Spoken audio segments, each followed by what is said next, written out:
We really are focused on getting more Samford students in the community on a regular basis. And you'll find those who are focused from the beginning, that's half the battle won already. It helps elevate those two programs and take them to the next level.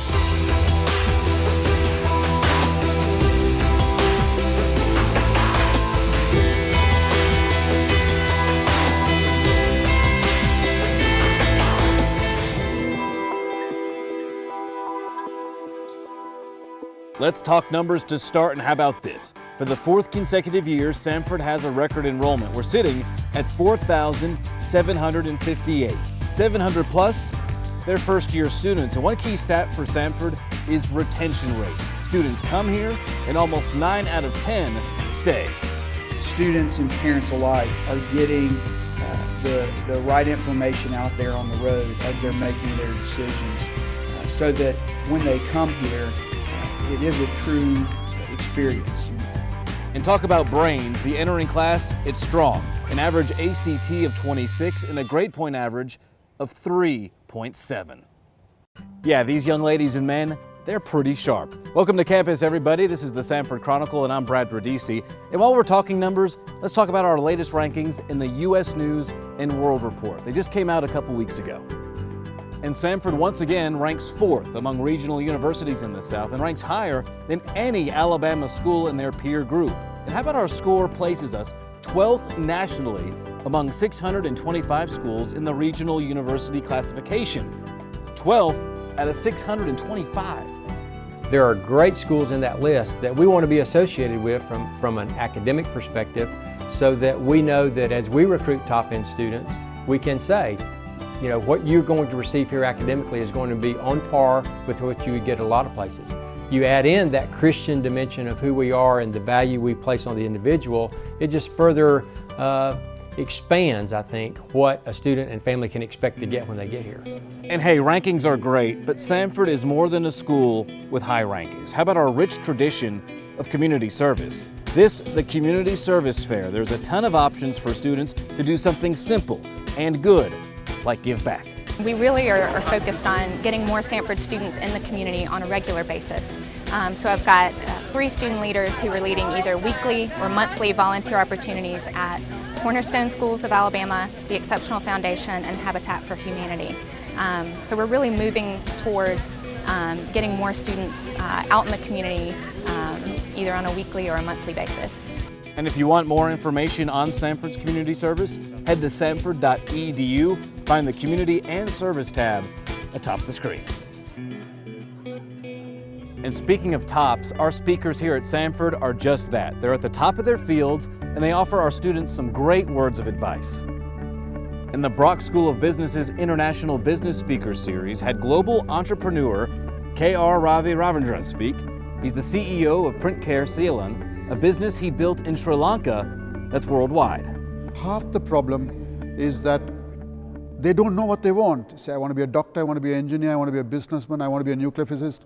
And you'll find those who are focused from the beginning, that's half the battle won already.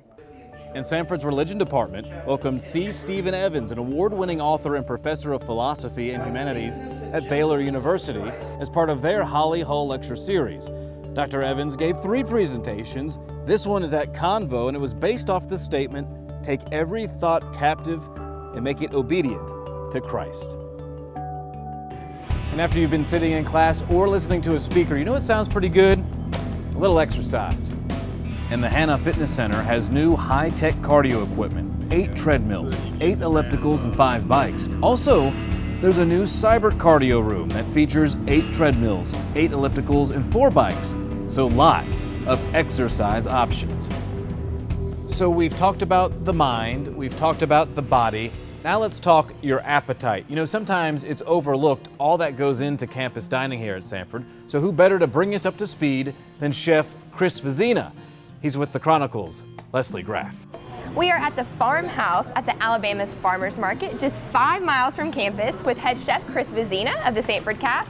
And this place is awesome, Chris. I mean, there's so much food here, anything that I eat in the calf, right? That's right. This is where all the fresh produce starts. This is, when it comes to Samford, it comes off this market first, whether it's the lady peas, the speckled butter beans, beautiful corn, where I can come down, look at it, and I personally inspect it before it hits our table.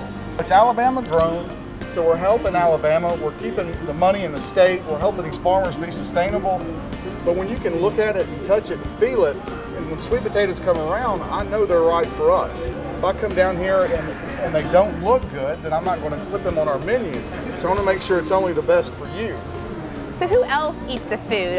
Any dinner parties with the Westmorelands? Anything else on campus? Yeah, when it comes to catering, I'll come down and make sure if I'm doing a tomato salad for the Westmorelands that I go through these tomatoes, make sure they haven't been refrigerated, and make sure they're only the best. And the Westmorelands, Dr. and Mrs. Westmoreland trust me enough with their guests that when they have great guests like Prince Edward or the trustees.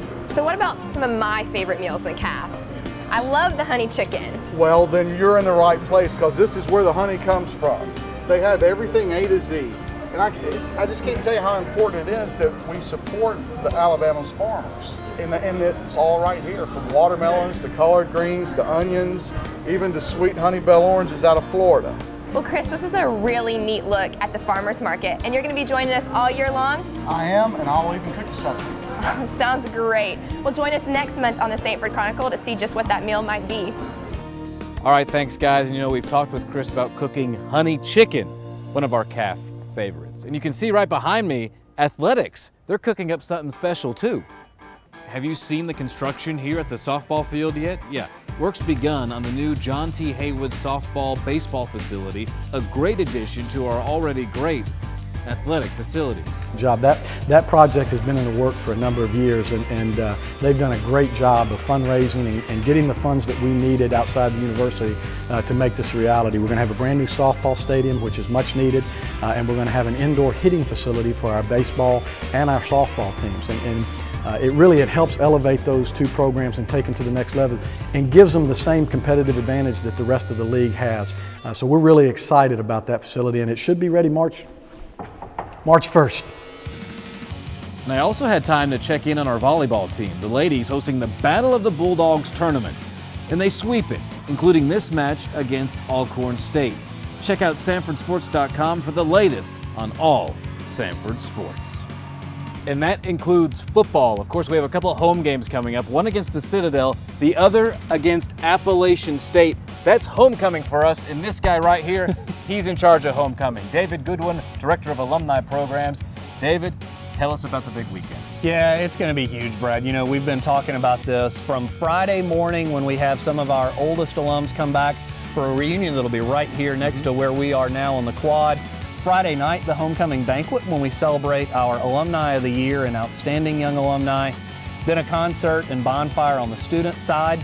And then Saturday, in addition to the football game, we've got the homecoming parade, we've got the reunion festival with students and alumni out on the quad. Then Saturday night, and really all weekend, our Ida V. Moffitt School of Nursing celebrating their 90th anniversary. And then Sunday afternoon, the Samford Hymn Sing. So really, it's a packed weekend, plenty of ways for people to be involved. All righty, thanks David. And folks, have you seen these pictures yet? Caroline Summers snapping these pics from the West Alabama game. Fireworks after a big Bulldog win in football. And lighting the fuse to the School of the Arts schedule is the annual Faculty Gala. Samford's instructors showcasing their phenomenal talents. Have a listen.